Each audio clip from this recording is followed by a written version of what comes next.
এই জগৎ সংসারে গর্ভধারিণীর মতন আপনার কেউ নেই, তাই তো মায়ের কোনো বিকল্প হয় না। 10 মাস 10 দিন গর্ভে ধারণ করার পর অসহ্য প্রসব বেদনাকে তুচ্ছ করে তিনি জন্ম দেয় নতুন প্রাণের। সন্তানের হাসি মাখা মুখ গর্ভধারিণীর সর্বাধিক প্রিয়তম একটি বিষয়, তবে সন্তানের চোখে কোনো কারণে জল এলে তা মেনে নিতে পারেন না তিনি।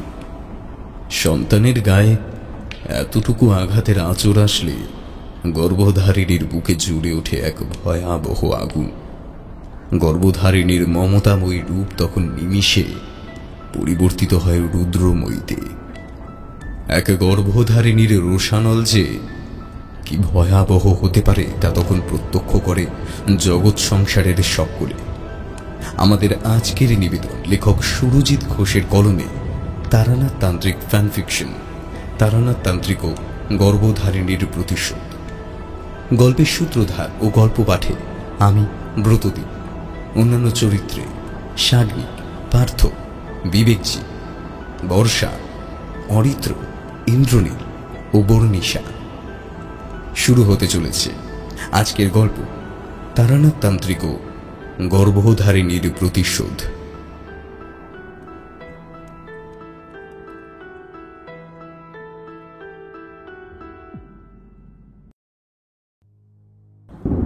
আমি আর কিশোরী তারানাথ তান্ত্রিকের বাড়ির নিকটে এসে পৌঁছতেই আকাশের বুকে একটু একটু করে জমতে থাকা শ্রাবণের ঘন কালো মেঘ ভেঙে ঝমঝম শব্দে বৃষ্টি শুরু হলো।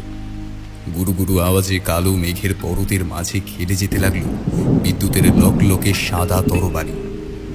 তাড়াহুড়ো চোটে ঘর থেকে ছাতা না নিয়ে বের হবার ভুলের মাসুল যে এভাবে দিতে হবে তা বুঝতে পারিনি।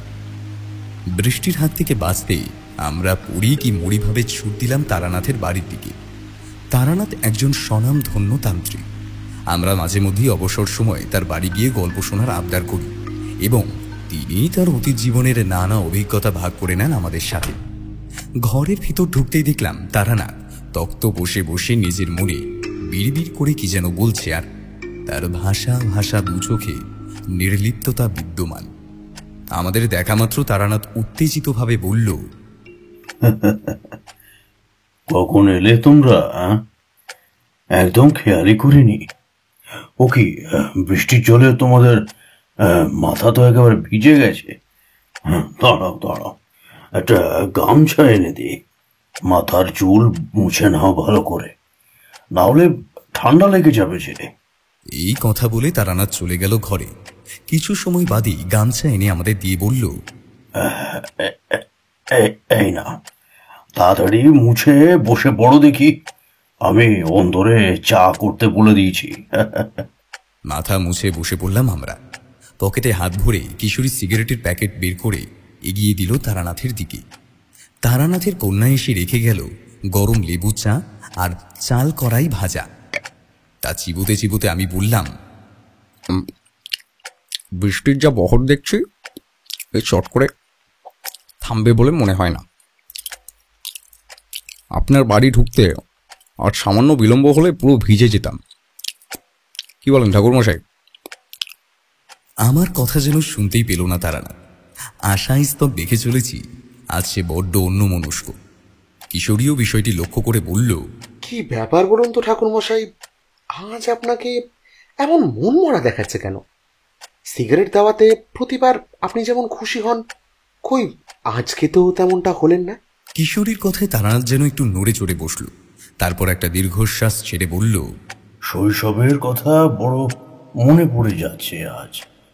মনে পড়ে যাচ্ছে মায়ের হাসি হাসি, সেই মমতাময়ী মুখখানা, গ্রামের সেই নির্জন মাঠঘাট, পথ, দিঘির জল, সর্বোপরি মায়ের হাতের রান্না, বিউলির ডাল, পোস্ত এর বড়া, ইলিশ মাছের ঝোলের সেই আস্বাদ, যেন অমৃত ছিল।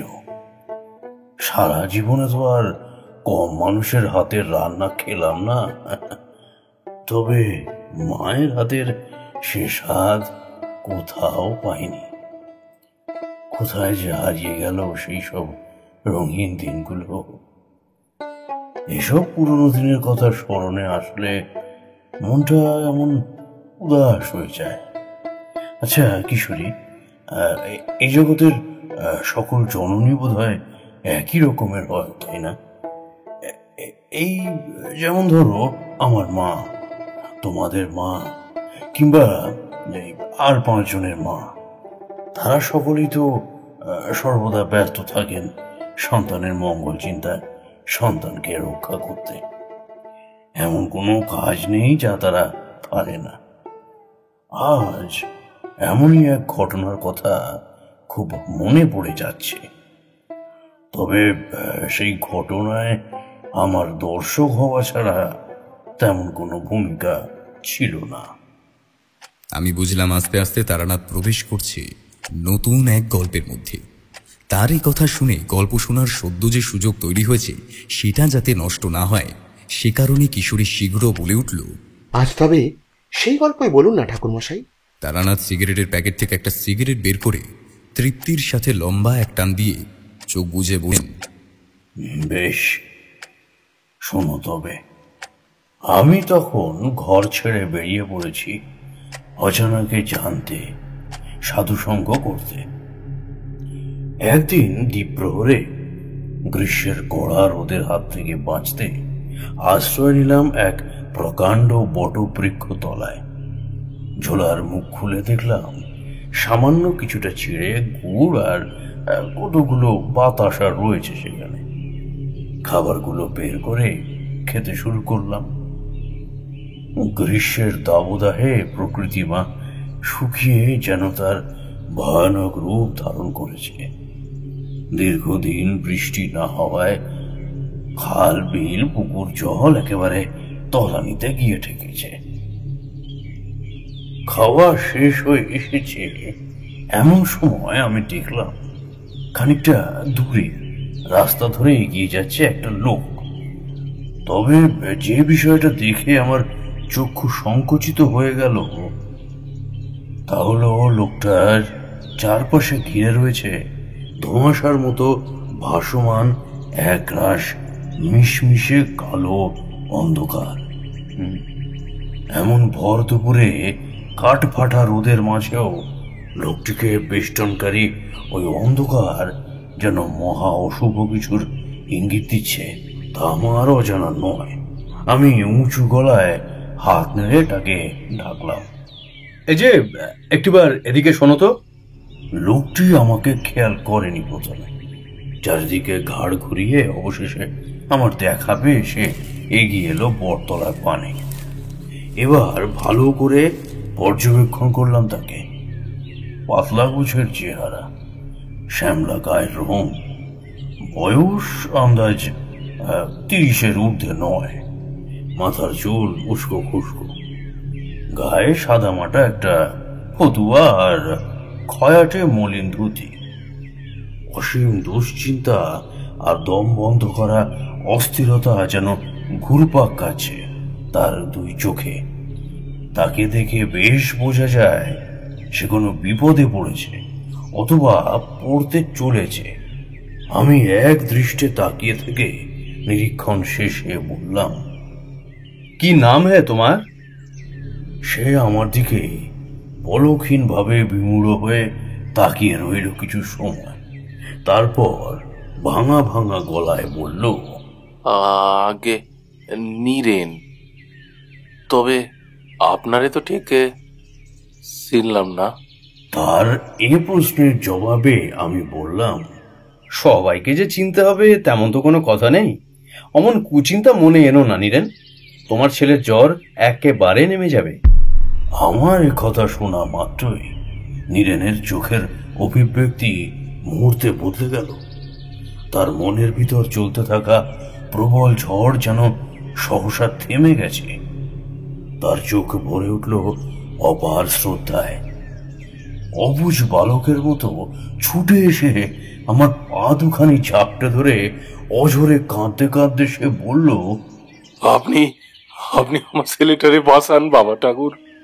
শিবরাত্রির একটি সলতে আমার সেই 3 দিন আগে জ্বর এসেছে। এখনো অব্দি দেহের তাপমাত্রা নামবার কোনো নাম গন্ধ নাই। বৈদ্য, কবিরাজ কিচ্ছুটি বাদ দিইনি। সামর্থ্যের বাইরে গিয়ে ডাক্তারও ডেকে এনেছিলাম, তবে তাতেও কোনো লাভ হয়নি। এভাবে চলতে থাকলে ছেলেটা যে আমার বেঘরে মারা পড়বে গো বাবা ঠাকুর। আমি আমি বেশ বুঝেছি আপনি সাধারণ কোনো মানুষ নন। যে মানুষ অজানা অচেনা একজন মানুষের মুখ দেখে বলে দিতে পারেন তার সন্তানের হাল হকিকত, সে আর যাই হোক নিতান্ত সাধারণ মানুষ হতে পারেন না। আপনি আপনি দয়া করে আমার সাথে চলুন বাবা ঠাকুর। আপনি না গেলে আমার ছেলেটা হয়তো কোনোদিন সুস্থ হয়ে উঠবে না। একমাত্র একমাত্র আপনি পারেন এখন আমার খোকার প্রাণ বাঁচাতে। আমি সত্তর পা থেকে তার হাত সরিয়ে বললাম, আহা বাহ, করো কি, পা থেকে হাত সরাও।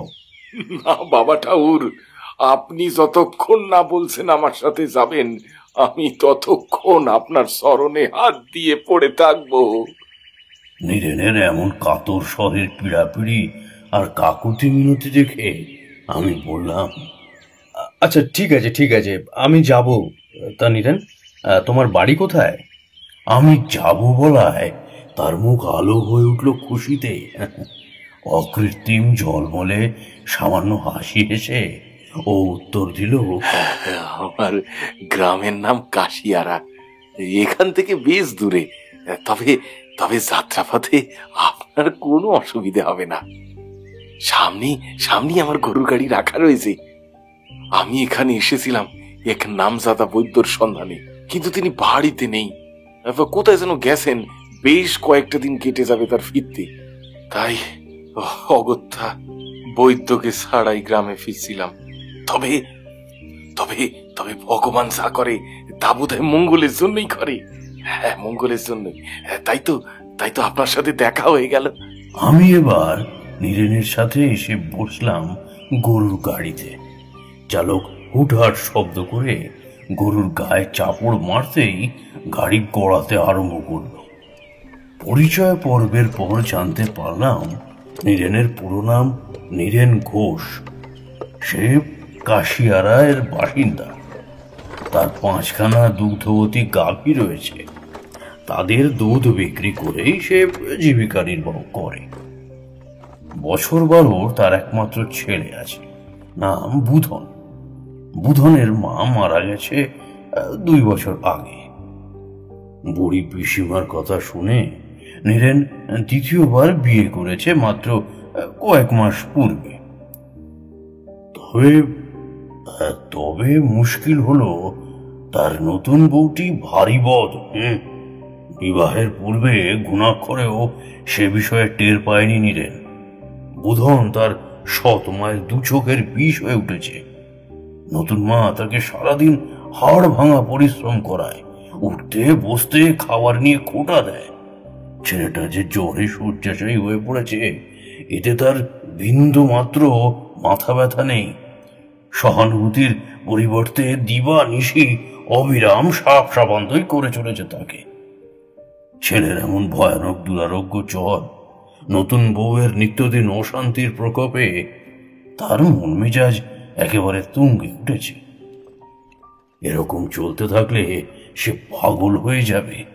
স্বল্প সময়ের মধ্যেই একথাও বলল নীরেন।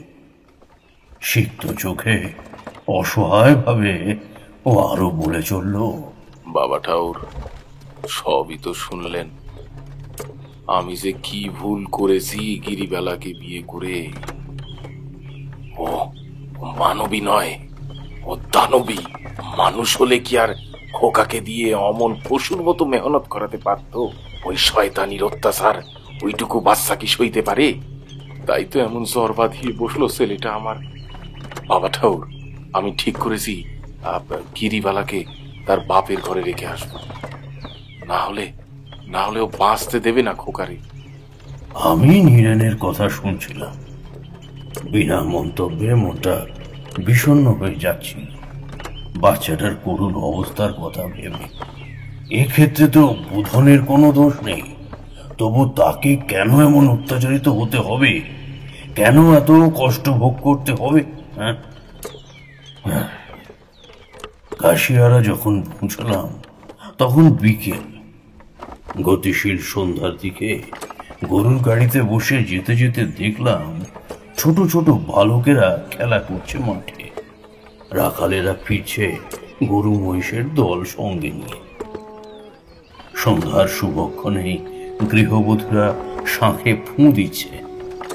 গ্রাম বাংলার সন্ধ্যা যেমন হয় আর কি। গরুর গাড়ি থামতেই নীরেন বলল, বাবা ঠাকুর আসেন, আমার বাড়ি চলে এসেছি। ওই ওই যে দেখছেন, ওটাই আমার বাড়ি। গাড়ি থেকে নামতেই আমার নজরে পড়ল খড়ের ছাউনি দেওয়া একটা 2 খুঁটির ঘরের দিকে অঙ্গুলি নির্দেশ করেছে নীরেন। মাটির ঘরের চকচকে নিকানো দেওয়াল, বাঁশের খুঁটি বেয়ে লতিয়ে লতিয়ে উপরে উঠেছে চাল কুমড়ো কিংবা লাউ জাতীয় কোনো গাছ। ঘরের পাশে ছোট্ট মতো একটা রান্নাশালা আর গোয়াল ঘর। উঠোনের মধ্যিখানে তুলসী মঞ্চ। তবে তুলসী মঞ্চে এই সন্ধ্যাবেলাতেও কোনো প্রদীপ জ্বলেনি। এতে গিরিবালাকে আর যাই বলা হোক, লক্ষ্মীমন্ত বলা যায় না মোটেই। সরু রাস্তার দুধারে শ্বেত আকন্দের ঝোপ। কাঁচা মাটির রাস্তা দিয়ে আমরা ভিতরে ঢুকতেই গোয়াল ঘরের দিক থেকে একটা উচ্চ স্বরের বাজখাই নারী কণ্ঠের চিৎকার ভেসে এলো। অত বাগাটা যে আর কতদিন বিছানায় গা এলিয়ে পড়ে থাকবে তা ভগবানই জানে। শরীর খারাপ না ছাই, কাজ করার ভয়ে অসুস্থতার বাহানায় মটকা মেরে শুয়ে আছে। গিরিবালাকে কিছু বোঝে না নাকি? সবই ওই বাপ বেটার চাল। প্রতিদিন বদ্যি কবিরাজের মেলা বসিয়েছে গা ঘরে। এরকম ভাবে আর কিছুদিন চললে তো সবকিছু বেচে পথে বসতে হবে। হা ভগবান, একটু মুখ তুলে চাও, ও ছোড়াকে তুলে নাও নিজের কাছে। গিরিবালার এই সকল কথা শুনে নীরেনের মাথায় আগুন জ্বলে উঠল। প্রচন্ড ক্রোধে সে এগিয়ে গেল গোয়াল ঘরের পানে। আমি বুঝলাম আসার পথে নীরেন গিরিবালার সম্বন্ধে একটি কথাও বাড়িয়ে বা মিথ্যা বলেনি।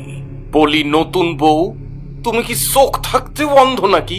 বুধন মিশি মিশি মটকা মেরে পড়ে আছে, ওর গায়ে হাত দিয়ে কখনো দেখেছো ঠিক কতখানি উষ্ণতা রয়েছে? তোমার মুখে কি কিছুই আটকায় না? এগো, মা মরা ছেলেটার প্রতি তোমার সামান্য মায়া দয়াও নাই? সি সি সি সি সি। পারতে পারতে নিজের পেটের হলে এই সমস্ত কথা বলতে, চরম শত্রুরও মৃত্যু কামনা করতে নাই। সেখানে তুমি কিনা, মেয়েরা তো মায়ের জাত হয়, তুমি সে জাতের কলঙ্ক নতুন বউ, কলঙ্ক। নীরেনের করা প্রতিবাদে গিরিবালা গোয়াল থেকে বেরিয়ে এসে সেই বাজখাই সুরে বলল, চলে এসেছো দেখছি। মরণ ব্যাটার প্রতি সোহাগ দেখে গা যেন একেবারে জ্বলে যায়। মা, উনি আবার কে গা? গিরিবালার প্রশ্নের উত্তর দেওয়ার প্রয়োজন বোধ করল না নীরেন। আমাকে দেখে ঘোমটা দিল গিরিবালা। তার অন্তরের নিষ্ঠুর নির্মমতার মাঝে যে মায়া দয়া স্নেহের ছিটে ফোটাও নেই, তা বুঝতে সামান্য সময়ও আমার লাগলো না। আমি দৃঢ় গলায় বললাম, নীরেন, আমাকে বুধনের ঘরে নিয়ে চলো। নিজের রাগ সাময়িক সময়ের জন্য প্রশমিত করে গিরিবালার কাছ থেকে সে আমার কাছে এসে বলল, আসুন বাবা ঠাকুর, এখানে দাঁড়িয়ে থেকে বৃথা সময় নষ্ট করার কোনো মানেই হয় না। আমি নীরেনের সাথে একটি ঘরে প্রবেশ করলাম। ঘুট ঘুটে অন্ধকার ঘরের ভিতরটা। নীরেন হাতড়ে হাতড়ে লণ্ঠন পেয়ে ওটা জ্বালাতেই ধীরে ধীরে হলুদ আভা ছড়িয়ে পড়ল প্রতিটি কোণায়। অন্ধকার ফিকে হতে হতে মিলিয়ে গেল একসঙ্গে। আমার কেন জানি মনে হলো ঘরের মধ্যে সাদা বর্ণের কি যেন একটা ছিল। আমাদের ঢোকা মাত্রই স্যাঁত করে সরে গেল সেটা। একটা মিষ্টি অথচ সূক্ষ্ম সুগন্ধ নাকে এলো আমার। লম্বা ঘ্রাণ নিয়ে আমি 2 চোখ বন্ধ করলাম। গন্ধের উৎস যে ঠিক কোথায় তা কিছুতেই বুঝে উঠতে পারলাম না। অবশেষে ভাবলাম বাড়ির পিছনের দিকে হয়তো কামিনী ফুলের গাছ রয়েছে। খোলা জানলা দিয়ে হাওয়ার সাথে তারই গন্ধ ভেসে আসছে। আলো আধারির আলপনা বিছিয়ে পড়েছে সর্বত্র। ঘরের মাঝ বরাবর ছোটখাটো এক চৌকিতে শুয়ে আছে একটি বাচ্চা ছেলে। বিছানার সাথে যেন মিলিয়ে গেছে পুরোপুরিভাবে। আমি বুধনের মাথার কাছে গিয়ে বসলাম। ছেলেটা জোরের ঘরে ক্রমাগত ভুল বকছে। কান পেতে শোনার চেষ্টা করলাম সে কথা। খুব নিচু স্বরে অস্পষ্টভাবে বললেও খানিকটা শুনতে পেলাম আমি। সে বলছে, মা, ও মা, এসো না মা, আমাকে নিয়ে যাও তোমার সাথে। আমার ভালো লাগে না এখানে থাকতে। ছোট মা আমাকে খুব মারে মা, তুমি এসো না মা। বুধনের গায়ে হাত দিয়ে দেখলাম সত্যই দেহের তাপমাত্রা স্বাভাবিকের তুলনায় অত্যাধিক বেশি।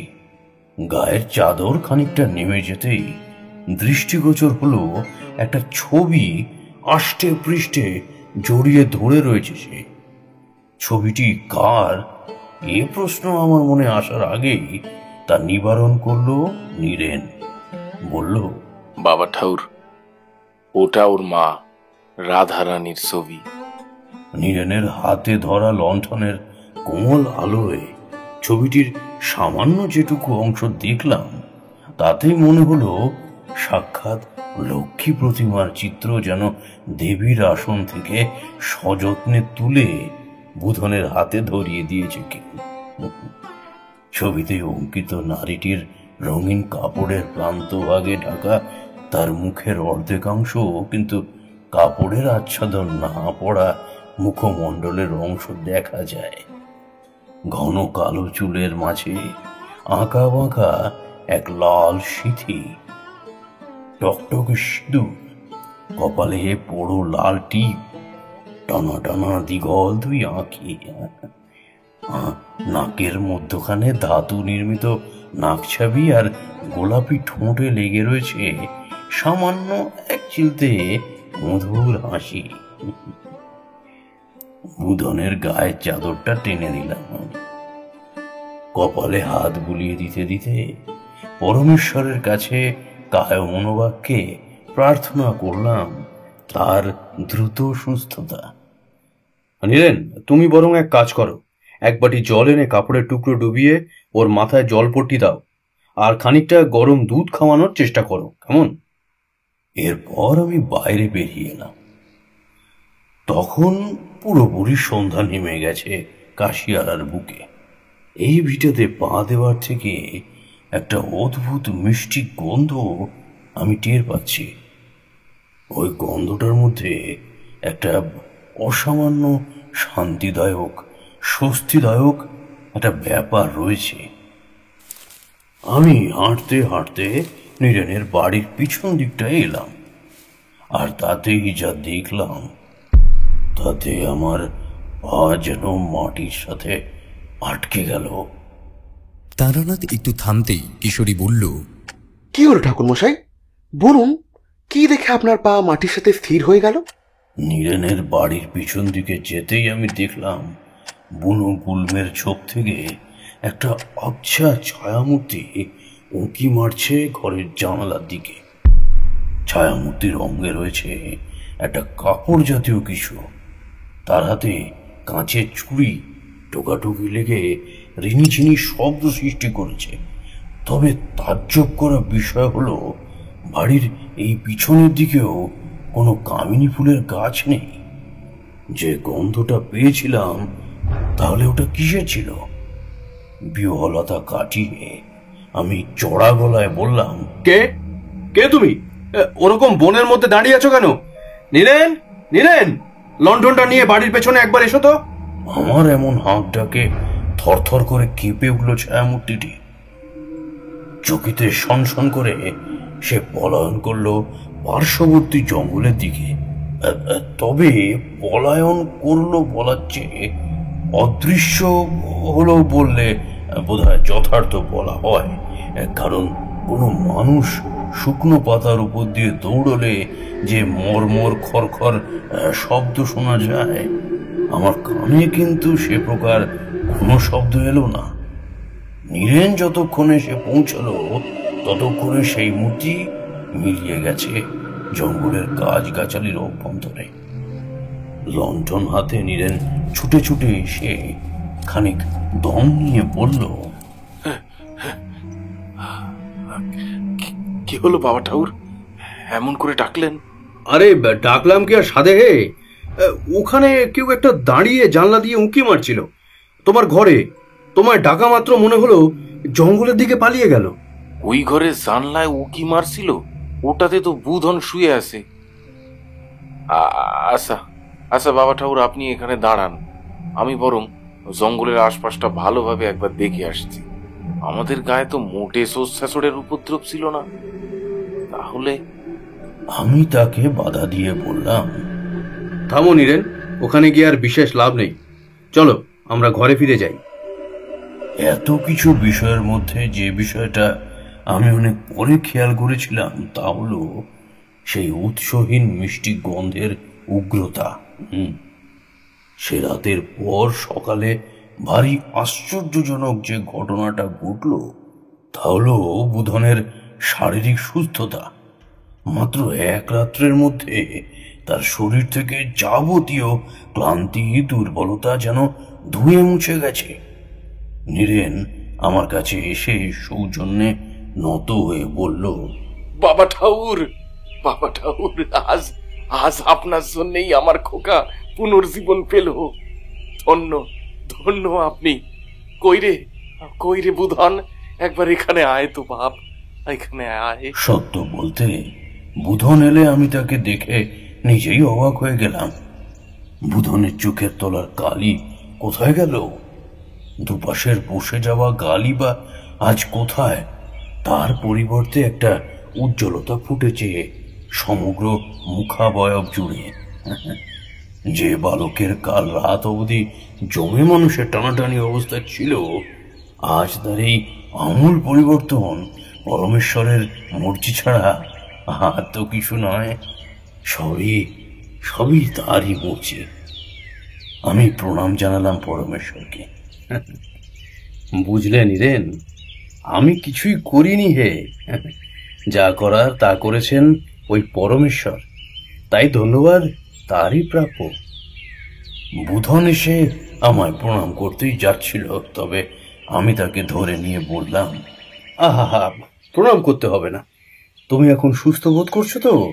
আমার প্রশ্ন শুনে মৃদু হেসে ঘাড় নেড়ে সে উত্তর দিল, আজ্ঞে ঠাউর, শরীর এখন কিছুটা ঝরঝরে লাগছে। বেশ বেশ, তুমি কিন্তু সদ্য জ্বর থেকে উঠেছ, এখন একদম কোনো কাজে হাত দেবে না। তোমার বিশ্রামের অত্যন্ত প্রয়োজন, বুঝলে? বিশ্রাম না নিলে আবার যে কোনো সময় অসুস্থ হয়ে পড়তে পারো, তাই বিশ্রাম নাও। আমার কথায় নীরেনও সায় দিল। খোকা, একদম কাজ করবি না, এখন শুধু বিশ্রাম নিবি বাপ। সাক্ষাৎ জমের মুখ থেকে তোকে ফিরে পেয়েছি আমি, আর সে লড়াইয়ের সম্মুখীন হতে পারবো না। তুই তুই যে আমার 7 রাজার ধন এক মানিক। নতুন মা যদি কোনো কাজ করতে বলে তাহলে মুখের ওপর কয়ে দিবি করব না, বাবা বারণ করেছে। তোর ডর কি? এ ঘর তোর বাপের, বেশি বাড়াবাড়ি করলে অন্যত্র রেখে আসবো গিরিবালাকে। বাবা ঠাকুর, আমাকে একটু মাঠে যেতে হবে, তবে দুপুরের আগেই আমি চলে আসব।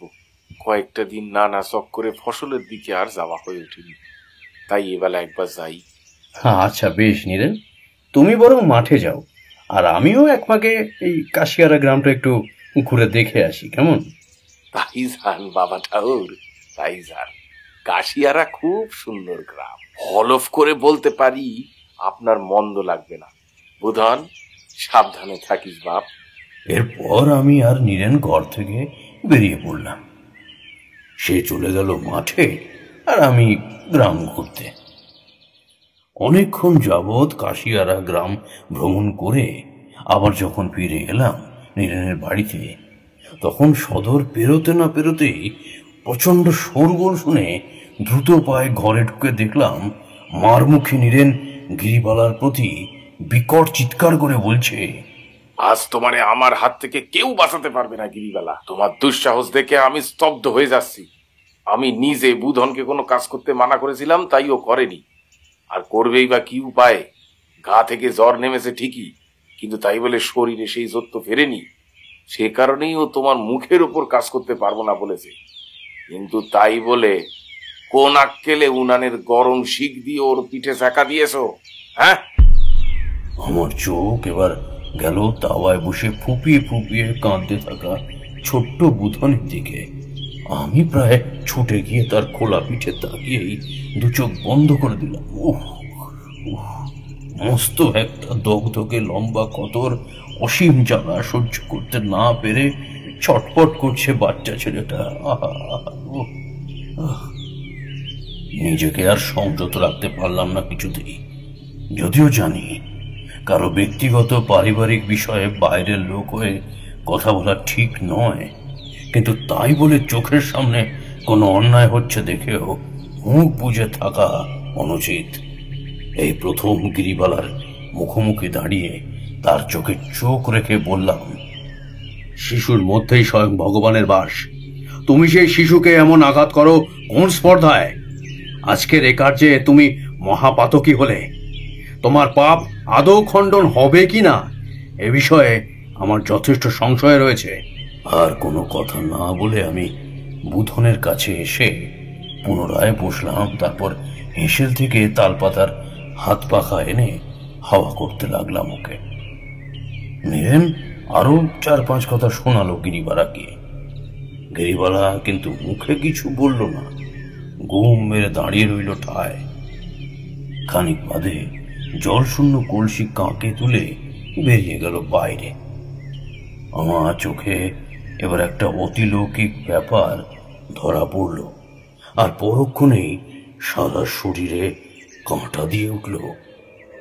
উঠোনের ওপারে যেখান থেকে শুরু হয়েছে শ্বেত আকন্দের ঝোপ, ঠিক সেইখানেই সাদা সাদা ধোঁয়ার মতো কিছু একটা বায়বীয় ভাসমান জিনিস এসে একত্রে জমাট বেঁধে একটা মনুষ্য আকৃতির সৃষ্টি হলো। তারপর সেটা শটান বেরিয়ে গেল সেদিকে যেদিকে কিছুক্ষণ আগেই গিরিবালা গিয়েছে। আমি এবার পরিষ্কার বুঝতে পারলাম নীরেনের বাড়িতে অস্বাভাবিক অতি প্রাকৃত এক সত্তা বিদ্যমান। আমি কালকেই গিরিবালাকে তার পিতৃঘরে রেখে আসবো। ওর বাড়াবাড়ি সমস্ত সীমা লঙ্ঘন করে গেছে। নীরেনের কথায় আমি আর খুব একটা কর্ণপাত করলাম না। মাঝে মাঝে বেশ খানিকটা সময় কেটে গেল। দুপুর গড়িয়ে বিকেল হতে চলল, অথচ গিরিবালা এখনো ফিরে আসেনি। মনের মাঝে একটা চাপা অস্থিরতা জমাট বাঁধতে শুরু করেছে ধীর গতিতে। নীরেনের মধ্যেও এ বিষয়ে উদ্বেগের জন্ম হয়েছে দেখলাম। সে আমার কাছে এসে কাঁচুমাচু মুখে শুকনো গলায় বলল, কি হলো বলুন তো বাবা ঠাকুর? সে কোন ভর দুপুরে গিরিবালা গেছে জল আনতে? কই কই এখনো তো ফিরলো না। আমার মনে হচ্ছে হাজারো প্রশ্নের ঝড় উঠেছে। আমি তা বুঝতে না দিয়ে বললাম, কিছুই তো বুঝতে পারছি না নীরেন। পুকুর থেকে জল আনতে তো আর এতক্ষণ সময় লাগার কথা নয়। তাহলে আমার মনে হয় জানেন, গিরিবালা গোসা করে কোনো পড়শির গৃহে ঢুকেছে। না হে, ব্যাপারটা এতটা তুচ্ছ করে দেখলে বোধহয় মূর্খামি হবে। আমাদের একবার খোঁজ নিয়ে দেখা উচিত। এই সময় দিনের আলো রয়েছে, আর কালক্ষেপ না করে চলো বের হই। নীরেনকে বুঝিয়ে সুঝিয়ে গিরিবালার খোঁজে বেরিয়ে পড়লাম। আশেপাশে কিছু বাড়িতে তার সন্ধান করেও নিরাশ হয়ে শেষমেশ পুকুর ঘাটের দিকে এলাম। পুকুরের শান বাঁধানো ঘাটে মৃত্যু কলসির ভাঙা টুকরো দেখে মনটা ছ্যাঁত করে উঠল। তবে কি যে আশঙ্কা করেছিলাম তাই সত্য হলো। আমাদের উভয়ের নজর পড়ল পুকুরের পশ্চিম কোণে কচুরিপানার সাথে জড়ানো লাল হলুদ শাড়িটার দিকে। আমার মনে পড়ে গেল যে এই শাড়িটা পরেছিল গিরিবালা। নীরেন এক লাফ দিয়ে ঝাঁপিয়ে পড়লো জলে। সাঁতার কেটে সেখানে গিয়ে ডুব দিয়ে তুলে আনলো গিরিবালার হিমশীতল ফ্যাকাশে দেহটা। পুকুর ঘাটে গিরিবালাকে শুয়ে নীরেন বোঝার চেষ্টা করলো তার হৃদযন্ত্র কাজ করছে কি না। ধীরে ধীরে ঘাটে ভিড় জমে উঠল। সাধারণ মানুষ অনুমান করলো যে নিশ্চয়ই পা পিছলে জলে পড়ে মারা গেছে গিরিবালা। আমার কিন্তু সে ধারণা হলো না, কারণ দিনের আলো ফুরিয়ে এলেও আমি পরিষ্কার দেখেছিলাম তার গলায় লম্বাটে আঙুলের অস্পষ্ট দাগ, যার থেকে এটাই প্রমাণ হয় যে কেউ তাকে গলা টিপে মেরে প্রাণহীন দেহটা ফেলে দিয়েছে জলে। কিশোরী তাড়াতাড়ি বলে উঠল, কি সর্বনাশ! কে খুন করলো গিরিবালাকে? সে তো এখনই বলা যাবে না হে, তাহলে গল্প শোনার উত্তেজনা থেকে বঞ্চিত হবে তোমরা। তাছাড়াও এ ঘটনা যখন ঘটেছিল তখন আমিও তো আর আগে ভাগে সবকিছু বুঝতে পারিনি, তাই তোমরাও আস্তে আস্তে সব জানতে ও বুঝতে পারবে। আমি বললাম, সেসব ঠিক আছে ঠাকুরমশাই, তারপর কি ঘটলো না হয় বলুন। তারানাথ সিগারেটের প্যাকেট থেকে একটা সিগারেট বের করে ফস শব্দে তা ধরিয়ে এক রাশ ধোঁয়া ছেড়ে বলে উঠল, কাশিয়ারা এর সর্বাধিক প্রবীণ বৃদ্ধটিও যখন নাড়ি টিপে চোখের তলা পরীক্ষা করে নাকের কাছে আঙুল ঠেকিয়ে বলল, না হে, আর কিছুই করার নেই। তখন দাহ কার্যের জন্য প্রস্তুতি শুরু হলো। ছোট্ট বুধনের চোখে পুনর্বার বানভাসী জল দেখা গেল।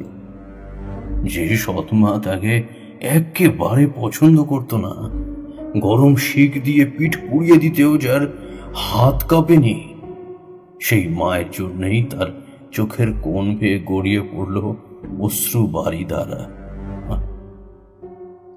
গিরিবালার মৃত্যুতে নীরেন সামান্য সহানুভূতি দেখালেও এমন এক দজ্জাল অর্ধাঙ্গিনীর হাত থেকে বুধন চিরতরে রক্ষা পেয়েছে ভেবে বোধহয় তার হৃদয় পুলকিত হয়ে উঠল।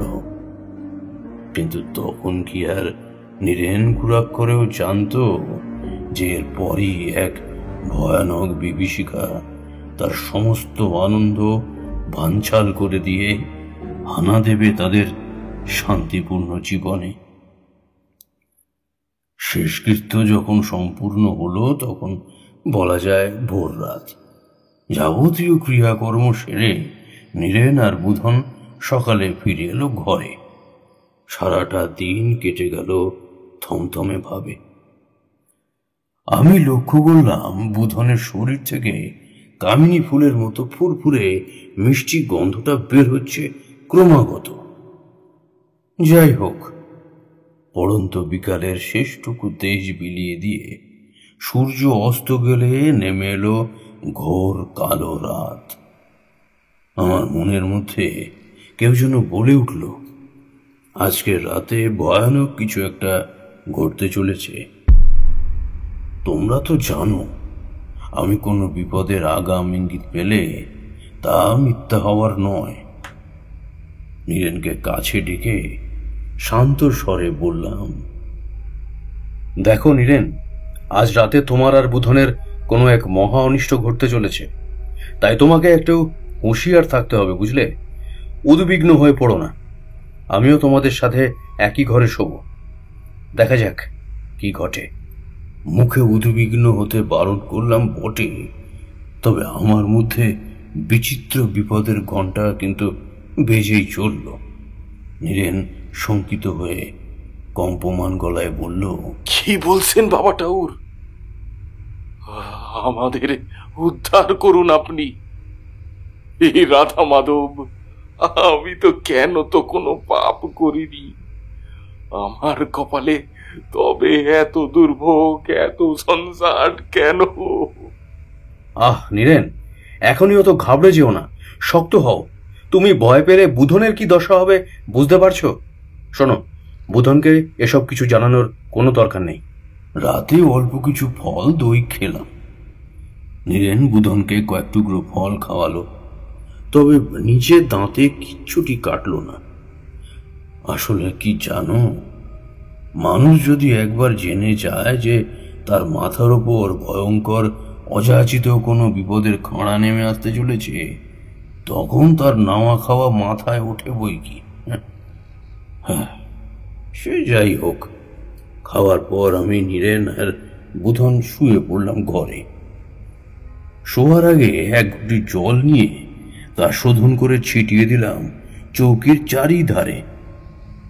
যত রাত বাড়তে লাগলো ততই আমার মনের মাঝে সেই অতল স্পর্শী ভয়ের বিচিত্র অনুভূতি একটু একটু করে মাথা চাড়া দিয়ে উঠল। বারে বারে মনে হলো, এই বুঝি এমন কিছু ঘটবে যা আমাদের সকলের কল্পনা দিত। আমি যা ভেবেছিলাম তাই ঘটল। তখন গভীর হয়েছে রাত। বাইরে নির্জনতার মধ্যে যেন কিসের একটা ধপ করে শব্দ হলো। দেখলাম শব্দটা কানে যেতেই নীরেনের চোখে যেটুকু তন্দ্রাভাব নেমে এসেছিল তাও উবে গেছে কর্পূরের মতো। স্থির চোখে চেয়ে রইলাম বন্ধ দরজার দিকে। আমার শিরায় শিরায় শিহরণ প্রবাহ প্রবল বেগে বয়ে চলেছে। সেই ভারী শব্দের আওয়াজ ক্রমে এগিয়ে এলো, তবে শব্দটা কিন্তু এক নাগাড়ে হচ্ছে না। প্রত্যেকবার শব্দ হওয়ার মাঝে থাকছে ক্ষণকালের তফাৎ। শব্দের ছন্দ দেখে বোঝা যায় এটি কোনো ভারী পদাঘাতের শব্দ, তবে এমন গুরুভার সম্পূর্ণ দেহ কার হতে পারে তা বুঝলাম না। এই গোটা বিষয়টি বলতে হয়তো বেশ খানিকটা সময় লাগলো, তবে বাস্তবে ঘটেছিল কিন্তু চোখের নিমিষে। কি বলবো তোমাদের, এরপর যা চাক্ষুষ করলাম তাতে আমার হৃদস্পন্দন দ্বিগুণ বেড়ে গেল। বড় শব্দে বন্ধ দরজাটা খুলে যেতেই হু হু করে ঘরে ঢুকে এলো অশান্ত বাতাস। একটা উৎকট শব্দের সাথে ডানা ঝটপট করতে করতে কোনো নিশাচর পাখি উড়ে এসে বোধহয় বসলো গৃহের চালে। খোলা দৌড় দিয়ে এবার আস্তে আস্তে প্রবেশ করলো বিকৃত এক কায়া। চার হাত পায়ে ভর দিয়ে হামাগুড়ির মাধ্যমে এগিয়ে আসছে সে। প্রতিবার মাটিতে হাত পা রাখার ফলে উৎপন্ন হচ্ছে শব্দ। কায়াটির ঘাড় একদিকে হেলানো, ছোট ছোট দুটো কোটরে যেন দুটুকরো জ্বলন্ত কয়লা রেখে দিয়েছে কেউ। ধুলোতে লুটাচ্ছে তার ডবডবে ভিজে সুবিশাল কেশ। শরীর থেকে টপ টপ করে ছুঁয়ে পড়ছে জলবিন্দু। জলের মিহি সরু রেখা জন্ম নিচ্ছে তার গা থেকে। কায়ার হাত পা সম্পূর্ণ উল্টো দিকে ঘোরানো। ক্ষণে ক্ষণে সে নিজের লকলকে জিহ্বা বের করে চেটে নিচ্ছে ঠোঁটের উপর নিচ, আর তাতেই চকচক করে উঠছে তার অজস্র ছুঁচালো দাঁতগুলো। আমার বুক হিম হয়ে গেল। একর নরকের কুৎসিত অপচ্ছায়ার আগমন হলো নীরেনের ঘরে। বাবা ঠাউর, দরজাটা খুলে গেল কি করে? ওরকম ভাবে ওদিকে তাকিয়ে রয়েছেনই বা কেন? আপনি বসুন, আমি দরজার আগলটা তুলে আসি। আমি নীরেনের হাত শক্ত করে চেপে ধরে উত্তেজনাপূর্ণ গলায় বললাম, চুপটি করে বসো এখানে, খবরদার চৌকি থেকে এক পাও নামিও না। নীরেন যে সে কায়া দেখতে পাচ্ছে না তা টের পেলাম। ওই কায়া আরো কাছে এগিয়ে এসেছে। মাত্র কয়েক হাতের ব্যবধান আমাদের মাঝে। এরপর একটু একটু করে কাঠের পুতুলের মতো সে উঠে দাঁড়ালো দু পায়ে ভর দিয়ে। অঙ্গে ল্যাপটানো পরিধেয় আচ্ছাদনের ফাঁক থেকে এক টানে বের করে আনলো একটা বিশাল ছুঁচালো ধাতব দণ্ড। দণ্ডের চকচকে ফলা দেখে আমার গা শিউরে উঠল। তার অভিসন্ধি মোটেও সুবিধার ঠেকলো না আমার। বাবা ঠাকুর, ওই ওই শলাকা অমন অমন শূন্যে ভাসছে কি করে? নীরেনের কথায় আমার হুঁশ ফিরল। সে কায়াটিকে দেখতে না পেলেও তার হাতে ধরা দণ্ডটি দেখতে সক্ষম, তাই এমন ভড়কে গেছে। আমি ঠোঁটে তর্জনী ঠেকিয়ে বললাম, মুখে কোনো আওয়াজ করো না নীরেন, যা দেখছো তা নিঃসাড়ে দেখে যাও। আমি তাকে কথা বলে চোখ বুঝতেই যাচ্ছিলাম, পরমেশ্বরকে স্মরণ করতে হঠাৎ দেখলাম একটা সাদা স্বচ্ছ ছায়ামূর্তি তক্তার নিচ থেকে বেরিয়ে তার উপর প্রবল আক্রোশে ঝাঁপিয়ে পড়ল। সে ধাক্কা সামলাতে না পেরে কায়ার হাত থেকে সশব্দে খসে পড়ল সেই শলাকা। সুন্দর মাদকতাময় গন্ধটা যেন বুঁদ করে দিল আমায়। দুই অশরীরীর মধ্যে প্রবল ছুটোপুটি আরম্ভ হলো দেখতে দেখতে। অনেকটা সময় ধরেই চলল সেই লড়াই। একবার সাদা ছায়ার উপর কালো কায়া এসে বসে, তো পরক্ষণেই কালো কায়াকে ফেলে দিয়ে সাদা ছায়া বজ্র মুষ্টিতে তার গলা টিপে ধরে। এরকম ভাবে দুপক্ষের মারামারি করতে করতে একসময় বেরিয়ে গেল ঘর থেকে। একটা দীর্ঘ নিঃশ্বাস নিলাম আমি।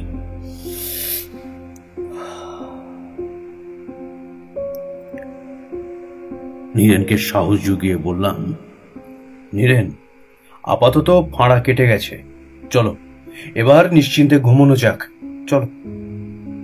সে ঠক ঠক করে কাঁপতে কাঁপতে বলল, কিন্তু কিন্তু বাবা ঠাকুর, কি কি যে হলো তার মাথা মুন্ডু কি কিছুই তো আমি বুঝতে পারলাম না। আপনি যদি দয়া করে এই অধমকে বিষয়খান বুঝিয়ে বলতেন, তাহলে তাহলে হয়তো। সময় হলেই সব বলবো, অনেক রাত হয়েছে, চলো এখন ঘুমিয়ে পড়ো। বাকি রাতটুকু কেটে গেল কোনোভাবে। সকালবেলায় রোদ ঝলমলে আলোর মধ্যে দাঁড়িয়ে রাতের ওই ঘটনা নিছক অনেক কল্পনার মতো কেমন যেন বিবর্ণ ঠেকল আমার ভিতর। কিন্তু অমঙ্গলের ঘণ্টা বেজেই চলল। দুপুরবেলা স্নান খাওয়া পর্ব সমাপ্ত হলে আমি একটু পুকুর ঘাটের দিকে এলাম। মস্ত একটা ছাতিম গাছ দেখতেই তার তলায় গিয়ে বসে পড়লাম। এমন গরমের দিনেও আরামদায়ক জলো হাওয়াতে আমার দু চোখ কখন যেন বুঝে এলো অজান্তে। কতক্ষণ ঘুমিয়েছিলাম তা সঠিক মনে নেই, তবে ঘুম ভাঙার কারণটা আমার স্পষ্ট মনে আছে। ঘুমন্ত অবস্থায় হঠাৎই আমার অন্তর যেন মোচড় দিয়ে উঠল। পুরনো অভিজ্ঞতা থেকে বুঝলাম পুনরায় মারাত্মক বিপদের সম্মুখীন হতে চলেছে ওরা। অতি শীঘ্র উঠে পড়লাম গাছতলা থেকে। নীরেন আর বুধনকে বাড়িতে রেখে আমার এখানে চলে আসাটা মোটেও ঠিক হয়নি। এখন যদি নীরেন কিংবা বুধনের কোনো ক্ষতি হয়ে যায় তাহলে? এসব নানা কথা ভাবতে ভাবতে সদরের চৌকাটে আসতেই পাথরের বিগ্রহের মতো স্থানু হয়ে গেলাম আমি। কি দেখলাম জানো? কিশোরী বলে উঠল, কি দেখলেন ঠাকুর মশাই? দেখলাম বুধন হাতে লাঠি হাতে উঠোনে বসে রোদে ধান আগলাচ্ছে পাখির থেকে, কিন্তু তার ঠিক পিছনে সামান্য দূরত্বে এসে দাঁড়িয়েছে সেই অদ্ভুত গঠনের ভয়াল কায়া। সে তার এতটাই সান্নিধ্যে এসে পড়েছে যে আর কয়েক পা বাড়ালেই হাতের নাগালে পেয়ে যাবে বুধনকে। আমার তখন চিন্তায় পাগল হওয়ার জোগাড়। ছেলেটার যে সামান্য গাত্রবন্ধনটুকু করা হয়নি, এবার কি হবে? কৃষ্ণাঙ্গ কায়াটি বাড়িয়ে দিল তার বৃহৎ নখরযুক্ত দুবাহু। বুধনকে গলা টিপে হত্যা করতে চলেছে সে। আকন্দের ঝোপে নাচন শুরু হতেই আমার চোখ গেল সেদিকে। আকন্দের ঝাড় কাঁপিয়ে বেরিয়ে আসছে অস্পষ্ট সেই সাদাটে ছায়া। এক ছুটে বুধনের কাছে গিয়ে সাদা ছায়াটি সোজাসুজি ঝাঁপিয়ে পড়ল কালচে কায়াটিকে লক্ষ্য করে। যথারীতি জোর কদমে আবার শুরু হয়ে গেল লড়াই। সর্প আর বেজে মুখোমুখি হলে যেমন তারা এক মারণ সংঘর্ষে লিপ্ত হয়, এক্ষেত্রেও ঠিক তাই হলো। পরস্পরের মধ্যে হানাহানি চলাকালীন অদৃশ্য হয়ে গেল। আমি বুধনের কাছে এসে তাকে জিজ্ঞাসা করলাম, তুমি ঠিক আছো তো বুধন? তোমার কোথাও লাগেনি তো? আমার এই প্রশ্নে সে কিংকর্তব্য বিমূঢ় হয়ে চেয়ে থেকে বলল, ও মা ঠাকুর, হঠাৎ করে আমার লাগতে যাবে কেন? আমি তো ঠিকই আছি। পিতার মতো তার চোখেও ওই দুই বিদেহী আত্মা ধরা পড়েনি, পড়েছে কেবল আমার নজরে। কারণটা তো তোমরা জানোই, আমার সেই বিশেষ ক্ষমতা। কথা শেষ করি তারানাথ উঠে পড়ে বলল, বসো হে তোমরা। শোনো, বসো হে তোমরা। কেমন? আমি ঘর থেকে আর 3 পেয়ালা চা করতে বলে আসি। এমন ঠান্ডা আবহাওয়ায় গরম চা ছাড়া আসর ঠিক জমছে না। বসো বসো বসো। এই কথা বলে তারানাথ ঢুকে গেল অন্দরে। তারপর খানিকটা সময় বাদে যখন সে এলো, তখন তার পিছু পিছু তার কন্যাটিও এসে 3 পেয়ালা চা রেখে গেল। কিশোরী গরম চায় চুমুক বসিয়ে অবিলম্বে বলল, ঠাকুরমশাই, শুরু করুন এবার। তারানাথ চায়ের পাত্রে সামান্য ফুঁ দিয়ে তাতে ঠোঁট ছুঁয়ে বলল,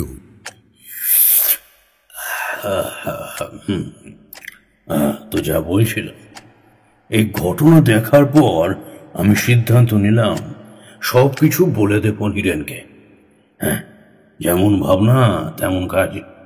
দুপুরবেলায় সে ঘরে একাকী কর্মে ব্যস্ত দেখে আমি তার কাছে গিয়ে বললাম, নীরেন, কাল মধ্যরাতে তোমার গৃহে হাজির হয়েছিল এক ভয়ানক অশরীরী।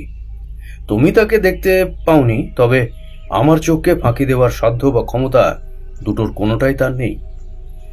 তোমার মনে পড়ছে শূন্যে এক শলাকা ভাসতে দেখে ভারী চমকে গিয়েছিলে তুমি? ওটা আদতে ধরেছিল সেই অশুভ অশরীরী, তোমাদের প্রাণ নিতে এসেছিল। তুমি তাকে দেখতে অক্ষম হলেও তার হাতে ধরা শলাকাটি দৃষ্টিগোচর হয়েছিল তোমার। আমি কিন্তু শুধু সেই অশরীরীকে দেখতে পেয়েছি কেবল তাই নয়, তাকে চিনতেও পেরেছি। আমার কথায় নীরেনের মুখ অলিখিত পত্রের মতো সাদা হয়ে গেল। স্বল্প সময়ের জন্য বাকশক্তি হারিয়ে জোরপূর্বক তা আবার ফিরিয়ে আনলো সে। কে কে সেই অশরীরী বাবা ঠাকুর? আমি অনমনীয় গলায় বললাম, সে আর কেউ নয়, তোমার দ্বিতীয় পক্ষের সদ্য গত হওয়া স্ত্রী গিরিবালার আত্মা। নামটা কানে যেতেই তার পা টলে উঠল। প্রচন্ড মানসিক চাপ সইতে না পেরে সে পড়েই যাচ্ছিল। আমি হাত বাড়িয়ে তাকে ধরে নিয়ে মাটিতে বসিয়ে দিলাম। সর্বনাশ!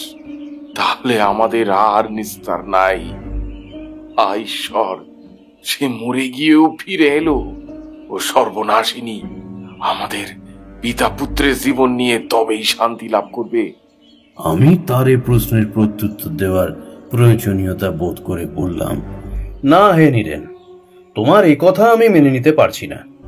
কারণ অন্য আর এক স্বচ্ছ শ্বেত শুভ্র অশরীরী আত্মা বারে বারে তোমাদের পিতা পুত্রের প্রাণ বাঁচিয়ে চলেছে গিরিবালার দুষ্টু আত্মার হাত থেকে। নীরেন আমার কথায় আঁতকে উঠে বলল, কি কইছেন বাবা ঠাকুর? আরো একটি আত্মা রয়েছে আমার বাসায়? হ্যাঁ, রয়েছে, আর তার দৌলতেই তোমরা এখনো সূর্যের আলো দেখার সৌভাগ্য লাভ করেছ। তাকে ভয় না পেয়ে ধন্যবাদ দাও, সে তোমার ঘরে আছে বলে। কিন্তু বাবা ঠাকুর, দ্বিতীয় অর্থাৎ সেই শ্বেতকায় আত্মাটিকে কি চিনতে পেরেছেন আপনি? তার মুখ বা দেহের খুঁটিনাটি সেভাবে না দেখা গেলেও সে যে আসলে কে তা আমি অনুমান করতে পেরেছি। তবে তোমাকে এখনই বলবো না তার পরিচয়। আমি নিজে আগে নিশ্চিত হই, তারপর না হয় তোমায় জানাবো। আর কিছু না বলে আমি সোজা অপর ঘরটাতে ঢুকে এলাম। ঘুমটা অসময়ে ভেঙে যাওয়ার কারণে আবার ঘুমিয়ে পড়লাম কখন যেন। তবে আমার নিভানিদ্রায় ব্যাঘাত ঘটালো একটি সুমধুর হালকা মিষ্টি গন্ধ। চোখ বুজে থাকা আর সম্ভব হলো না আমার পক্ষে। দু চোখের পাতা খুলতেই দেখলাম আমার বিছানার পায়ের কাছে বসে আছে একটি সাদা ধপধপে শরীর। তবে সে শরীর মোটেও রক্ত মাংসের গোড়া নয়। কুয়াশা কিংবা অফুরন্ত ধূসর মেঘ যেন জমাট বেঁধে সেই দেহের জন্ম দিয়েছে। মাথা হিট করে বসে থাকার কারণে লম্বা চুল আর ঘোমটা তার মুখ ঢেকেছে। বোধহয় নীরবে কাঁদছে সে। আমার মুখে একটা খুশির দীপ্তি ফুটে উঠল। একেবারে ঠিক আন্দাজি করেছিলাম তো। ঠোঁট জুড়ে সূক্ষ্ম হাসি রেখাঙ্কিত হলো।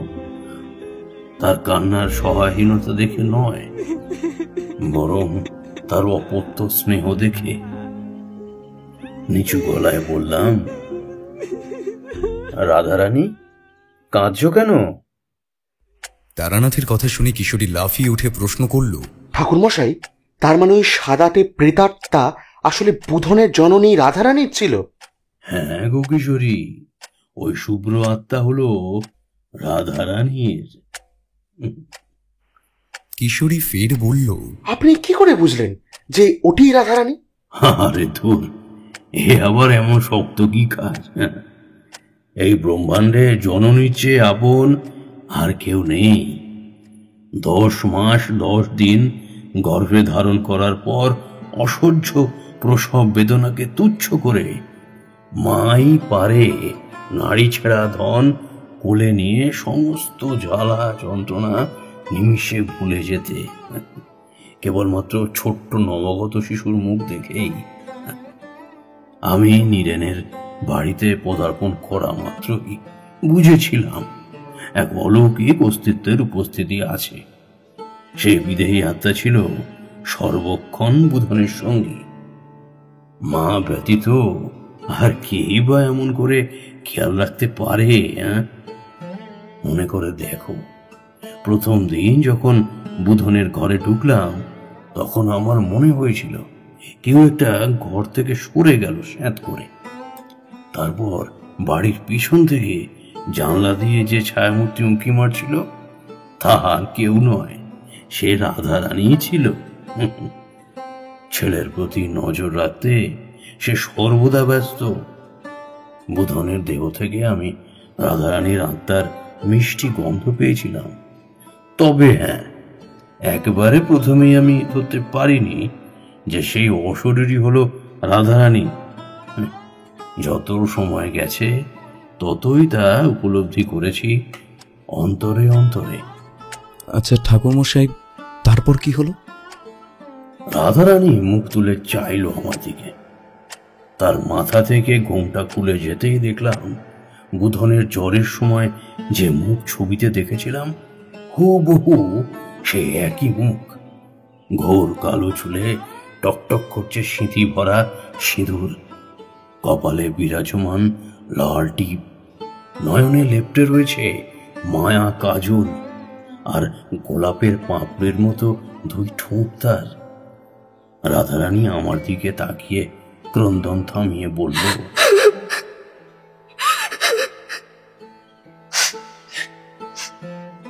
বাবা ঠাকুর, আপনি তো সবই বুঝতে পেরেছেন, তাই তো আপনার কাছে না এসে থাকতে পারলাম না।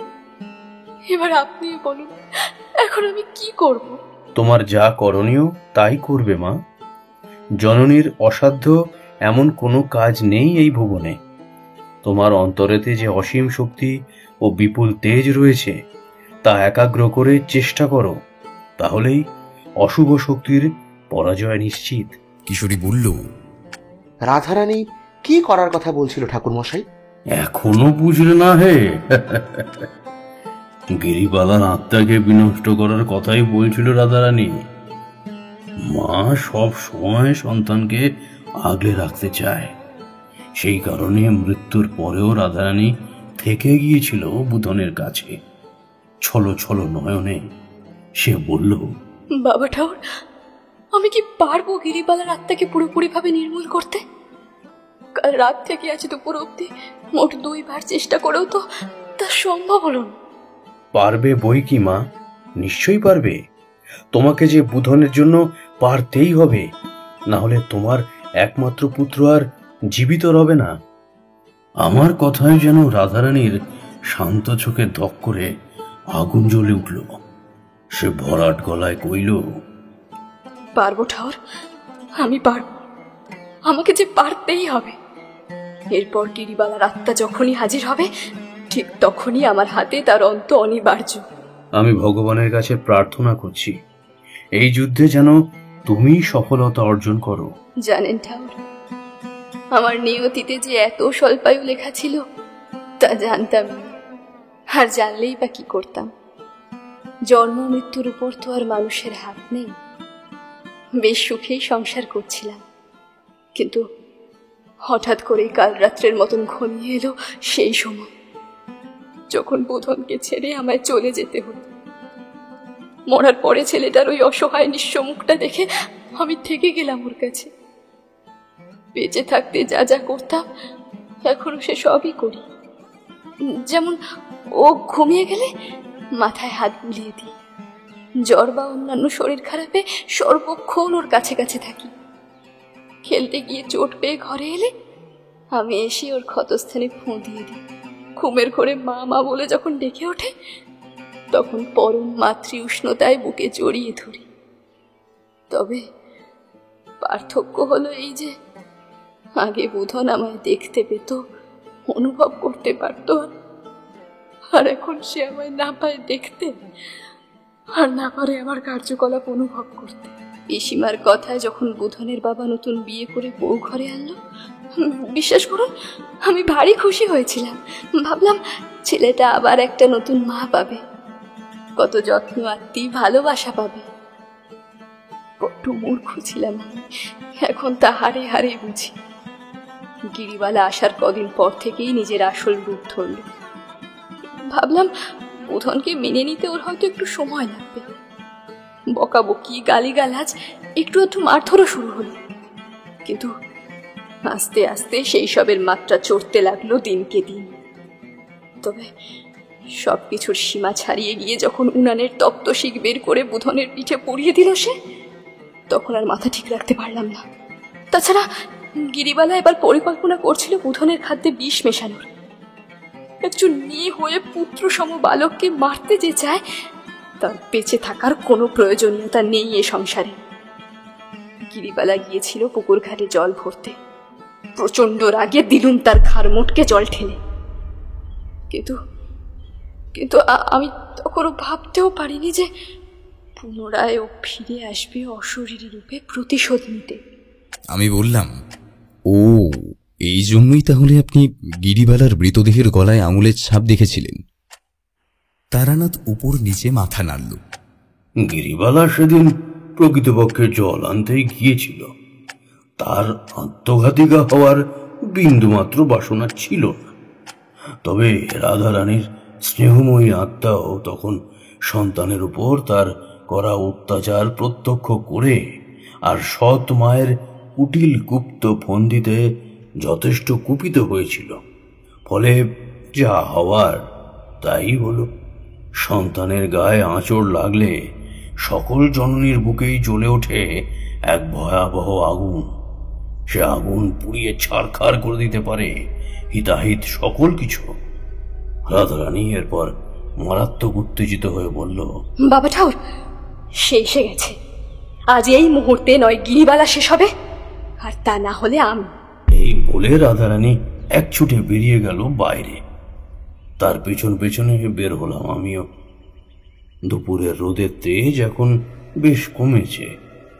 গরম বাতাসের একটা স্রোত যেন পাক খাচ্ছে নীরেনের বাড়ির পরিধি বরাবর।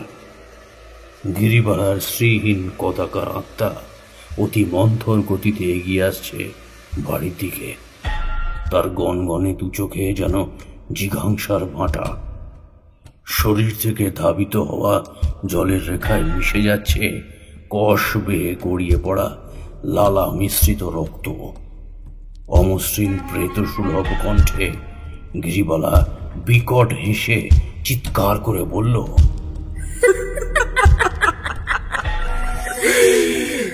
আজ বুধনের রেহাই নেই, হতভাগাটাকে বাঁচতে দেব না আমি। ওর জন্যই আমাকে অকালে মরতে হলো। প্রথমে মারবো ওকে, তারপর ও বাপকে। আর সব শেষে নিশ্চিহ্ন করে দেব রাধারানীর আত্মাকে। রাধারানী ভেবেছে এভাবেই রক্ষা করতে পারবে সবকিছু, কিন্তু সে সম্ভব নয়। বেঁচে থাকলে বিষ খাইয়ে মারতাম, আর এখন গলা টিপে মারবো। সম্ভব কি সম্ভব নয় তা এক্ষুনি দেখতে পাবি রে শয়তানি। তোর মনের কামনা পূর্ণ হতে আমি দেব না। আমার অন্তরের যাবতীয় শক্তি দিয়ে আজ তোর বিনাশ ঘটাবো। রাধারানী এবার দৌড়ে গেল গিরিবালার কৃষ্ণবর্ণের কায়ার দিকে। আমি দু চোখ বন্ধ করে পরমেশ্বরের কাছে মিনতি করলাম নিষ্পাপ বাচ্চাটার প্রাণ ভিক্ষার। শুরু হলো এক মহা সংগ্রাম। সেই সংগ্রাম এক নারীর সাথে অপর এক নারীর অতৃপ্ত আত্মার, যাদের কেন্দ্রবিন্দুতে রয়েছে এক বালক। রাধারানী গায়ের জোরে চেপে ধরল গিরিবালার কণ্ঠ। গিরিবালাও নিজের লম্বা নখ দিয়ে ছিন্ন ভিন্ন করে দিল রাধারানীর অঙ্গ। অনেকক্ষণ যাবৎ এভাবে আঘাত প্রতিঘাত চলতেই থাকলো। আমি বাকরুদ্ধ হয়ে দেখলাম দুই বিদেহী নারীর লড়াই। খানিক বাদে রাধারানী গর্জে উঠল, শয়তানি, আজ আমি তোকে মেরেই ফেলবো। আমার বাচ্চার প্রাণ নিবি তুই? তোর এত ক্ষমতা? রাধারানীর দৃঢ় বজ্রমুষ্টি আরো চেপে বসে গেল গিরিবালার গলায়। ক্রমে কাইল হয়ে পড়ল সে। তার দু চোখ ছোট হতে হতে বুঝে এলো এক সময়। লম্বা লকলকে জিভটা বেরিয়ে পড়ল মুখ দিয়ে। আর এই যুদ্ধের ফল কি হতে চলেছে তা আমার অনুমান করে নিতে বেশি বেগ পেতে হলো না। আর মাত্র কিছুক্ষণ অপেক্ষার পর রাধারানী বিজয়িনীর হাসি হেসে বলল, বাবা ঠাকুর, আমি পেরেছি আমি। আমার সন্তান এখন পুরোপুরি সুরক্ষিত এই শয়তানির কবল থেকে। গিরিবালার কায়া ধীরে ধীরে নেতিয়ে পড়ল মাটিতে। অতঃপর বাতাসের সাথে চূর্ণ বিচূর্ণ হয়ে গেল আজীবনের মতো। আমি পরমেশ্বরের উদ্দেশ্যে ধন্যবাদ জানালাম। রাধারানী আমার সম্মুখে এসে নত হলো। আমি অনুভব করলাম কতগুলো নরম আঙুল যেন সংগ্রহ করে নিল আমার পদধূলি। ঠাকুর, আপনি না থাকলে আজ আমি হয়তো পারতাম না গিরিবালার প্রেতাত্মাকে শেষ করে দিতে। আমি হেসে বললাম, এতে আমি আর কি করলাম মা? যা করার সে তো তুমিই করলে। আমি শুধু ঈশ্বরের কাছে প্রার্থনা করেছি মাত্র। আপনি যদি আমার মনোবল বৃদ্ধি না করতেন তাহলে এই যুদ্ধে জয়লাভ আমার পক্ষে হয়তো অসাধ্য হয়ে দাঁড়াতো। রাধারানী এবার বুধনের কাছে গিয়ে স্নেহের একখানা চুম্বন করল তাকে। তারপর অদৃশ্য হয়ে গেল। মায়ের এমন নিখাদ ভালোবাসা দেখে আমার চোখের কোণ ভিজে উঠল। আমি নীরেনকে কাছে ডেকে বললাম সবটা। তার মুখমণ্ডল জুড়ে কতগুলো অনুভূতি যেন একসঙ্গে খেলে গেল। বুধনও অদৃশ্য কোনো দেহের স্পর্শের আনন্দে যেন ডুবে গেল। নীরেন মৃদু গলায় বলল, তার মানে বাবা ঠাকুর, স্বচ্ছ অশরীরটি আসলে রাধারানী ছিল। হা প্রভু, সে জীবিত না থেকেও আমাদের প্রাণে বাঁচল, অথচ আমরা তা বুঝতেই পারলাম না। ধন্য তুমি। তোমার মতো এমন গর্ভধারিণী আমি এ জীবনে আর দ্বিতীয় দেখি নাই। তুমি মা দুর্গার মতোই যেন সাক্ষাৎ জগৎ জননী। গিরিবালার অতৃপ্ত অপশক্তির ধ্বংস হওয়ায় বুধন এবং নীরেন সম্পূর্ণরূপে সুরক্ষিত দেখে আমি তার পরের দিনই বাড়ির উদ্দেশ্যে যাত্রা করলাম। আমার নয়নে ভেসে উঠছিল রাধারানীর সেই লাস্যময় মুখখানি, এবং মনের আঙিনায় দেখেছিলাম আমার জন্মদাত্রী মায়ের মুখ। তারানাথের গল্প সমাপ্ত হলে আমি আর কিশোরী বের হলাম বাড়ির পথে।